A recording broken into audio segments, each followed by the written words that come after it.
Tackle Box brought to you by Academy Sports and Outdoors. We just wrapped up Alabama Bass Trail 100. It's our second stop of the year here on Neely Henry. I'm joined with the winners, Adam Brown, Jade Keeton. Guys, you pulled it off. You weighed 17.29 pounds, I believe. You were surprised until you were handed the check. You thought that that wouldn't be enough to win. Explain your thoughts on that.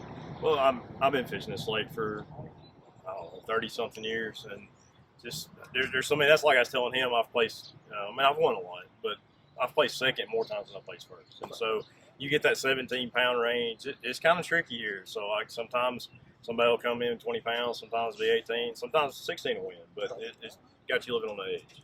As fishermen, it's kind of hard for us to think that we've won until it's final anyway. It's almost like we don't want the disappointment anyway. So that kind of plays into it. I think you always think, well, if I've caught them, someone else has caught them better. All right, explain to us what you guys did. When you took off this morning, how long did it take you before you got to your first stop? So it's an hour and 15-minute run before we start fishing. So we do have to back off so that we have enough gas to make it there and back. So it's an hour and 15 minutes. So it was probably 6:30, 6:40. before we was making our first cast, something like that. Okay. How much traffic did you have up there where you were today? There was 4 other boats that were trying to get in there, and the water dropped overnight, and I knew it was going to be tough, even for us to get in there, and I have a ton of knowledge. But I felt like if you didn't have experience up there, you'd have a hard time getting in there, and if you tried, you might not make it back. So it was actually, if it wasn't for a tournament of this caliber, I probably wouldn't have tried it. So it was sketchy for sure. You know, we only had 100 boats. It's ABT 100, only 100 boats. But we did a lot of live coverage this morning. We were on live for about 6 hours. We saw a lot of guys fishing the same stuff. I think in the end, it looks like that was a major contributor in you guys' success, as you were able to get away from the pack, do something a little bit different, and you capitalize on it. Tell me what was going through your mind through the day. You'd caught some fish, you had some fish, you didn't think you had enough, but midday, what was going through your mind on what you need to do to finish out the day? Well, I think the biggest thing was we had caught several early. It took about an hour and a half, and we had a limit. It was probably only for 11 or 12 pounds. And like I said, we hit a lull about 9 or 10 o'clock there, and we didn't catch anything for a while, and we'd kind of made the decision up, we were going to stay. We talked about leaving and coming back, but we felt like the more further we came down here, the more we were going to run into traffic. So we thought, let's stay up here. Adam's got knowledge of that, from years back, and that's something he knows very well. He said, I feel like we've got, the quality of fish here to catch. We just got to make it happen, and we did. Around 11:30, we had two culls back to back almost there that pushed us up pretty good. We lost a couple that I'd really like to have, and it would have made that hour and a half ride back a little bit sweeter if we'd have got those. But like I said, we knew there was a chance. But it's like Adam was saying. That you never know here. 18 to 19 pounds, we would have probably felt a little bit better about it. But we knew there was a chance, and like I said, at the end of the day, that's all we were hoping for, is just to be in the hunt. Now, I heard you mention that you had a 2-pounder that you thought you really needed a cull to make a difference. I'm guessing that probably helped you stay where you were. You knew the quality fish were up there, knowing that you really just may need only one more. Was that a contributor in that thought process? Sort of. It's just, the bite was not real good up there. We did catch a lot of fish. The bite wasn't good anywhere through the lake, right. what we know now. And so that's kind of the problem with the process in my head, is that I know every inch of the lake, so I'm sitting there thinking about all these places where I know I've caught big fish before, but you don't know, like it might be on fire here and terrible there. It could be, the reverse of that. So it's a game that we enjoy playing. Okay, that area up there is sometimes dependent on current. You're on the bottom end of Wilson Lake. So what was happening with the water flow throughout the day today?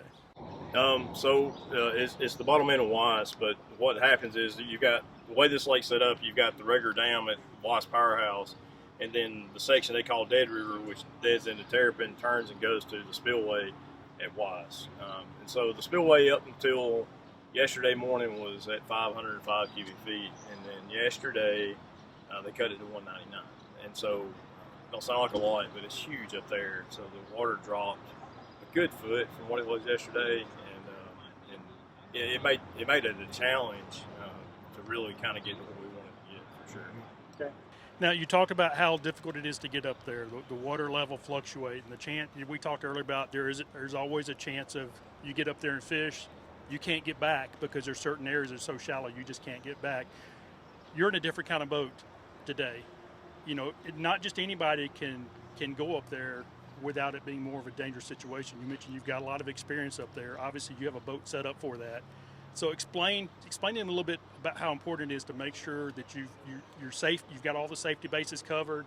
Obviously, you're wearing PFDs because you're in the tournament. You got all that covered. But tell me, what's the difference in this boat, and how does that allow you to do that? So it's a tunnel hole, which it's got a tunnel in the back of the boat, which funnels the water up to the motor. So I've got this one set up. It took me about 2 years after I got it to set it up. I used to have a jet boat that I've learned most of my stuff up there with, but they ban jet boats pretty much in every tournament. So I got into the tunnel boat world and started trying to learn it. But I got 2 jack plates to get it up. You got to have a low water pickup to be able to get water up to your motor once you get it that high. So there's a lot of things that go into it, and it's an expensive trial and error period to try to figure it out.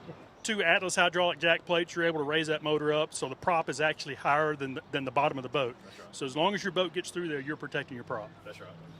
Okay. What were some of the baits you guys used? Let's get some detail on some of these baits. I know you talked about a swim jig and a spinner bait. Let's get a little more detail on that. The spinner bait in particular, I think that's the bait you used more this morning. What kind of blade combination? What color? It's a spinner bait I've been throwing forever. It's just a standstill spinner bait. I do modify it a little, but it's a Colorado and a number 5 willow blade on it, kind of a chartreuse and white color. I modify the shaft a little bit when I get them, and do a little tweaking. I feel like it makes a difference. Okay. Swim jig. What's the deal on the swim jig here? Swim jig, it was a black and blue 1/4 ounce Johnston lure swim jig. Scotty Johnson, a real good friend of mine from the Florence area. He's helped me out for years and years. We've tournament fished together, and his jigs, there's just the ones that I use, but it's just a 1/4 ounce black and blue swim jig. And you know, Adam and I had laughed before yesterday. He said, you know, let's try to find something different. You know, with me fishing Pickwick, Wilson, Wheeler, and you know the Tennessee River mostly. You know, that's something that I like throwing a lot. And like I said, the black and blue with the watercolor, I thought would be the deal. You know, we were kind of laughing back and forth, and he said, "Oh no, you're going to need another color." And you know, we were, you know, as good close friends as we were, I said, "Hey, watch this." Right. You know, and like I said, just to kind of laugh and you know have a good time with it. And I threw it a little bit in practice yesterday, and got some bites. And I said, "Hey, that's something that I think I can do behind him." You know, to cover some water and to do it because with spinnerbait, you know, he can sit there and pick the bank part pretty quick and move on. Well, I could throw the swim jig behind him. I wouldn't have to drag it. So it was something that I picked up, started throwing. And like I said, I did try some other colors yesterday, but just seemed like black and blue was the best color. Like I said, with the watercolor up there, that seemed to match the best. And like I said, we were hoping for a couple of big bites. Yesterday, we caught a lot of fish doing it yesterday. We didn't have any good kickers, any real good quality. But today we had a couple of real nice fish to go with it. Like I said, we lost a couple more that I would have really liked to have had. Like I said, it would have made, you know, it would have made the ride back a little more comfortable. I'll say that. A little bit easier to breathe. Correct. But you pulled it out anyway, so it really didn't matter in the end. It just maybe add a little stress to you. Exactly. Well, you know, we talk all the time about this. These are team events, and it's amazing what we see on the water, how well teams work together, the guys that are successful. When we talk to them at the end of the tournament, it's always the teamwork that they have. And we're seeing a lot more now where one guy's doing one thing, the other guy's sitting behind him throwing something different. You're kind of alternating. And what you're doing is you may be looking for the more aggressive fish. You may pick off that one or two that's not so aggressive. They can make the difference in the day. Tell me a little about what it means, because I know you guys fish tournaments individually as well. What does it mean to be able to fish as a team and be able to bounce ideas off each other throughout the day and really kind of work together best you can? I think it's just knowing your strengths. And like I said, that's we talk. I know, you know, we've been close enough friends. I know Adam and his spinnerbait are hand in hand, and you know that's kind of I know that going into it. And like I said, I was coming into practice in this event. I was like, I need to find something that I can do behind him that'll, you know, work with him and go together. So I just think knowing your strengths, knowing what he's good at, you know, and then also getting something that I'm comfortable with and that, like I said, I can cover water. And like I said, we were just trying to pick up. I knew he would catch a lot of numbers, and I knew there would be some quality with it too. But I was just sitting there trying to think of something that I could do to, work with him and kind of make the day go better. And like I said, help each other out. You're not competing against each No, other while you're out. no. You're trying to help each other. Correct. Bring in the best limit you can. Guys, great day. It was a tough tournament overall.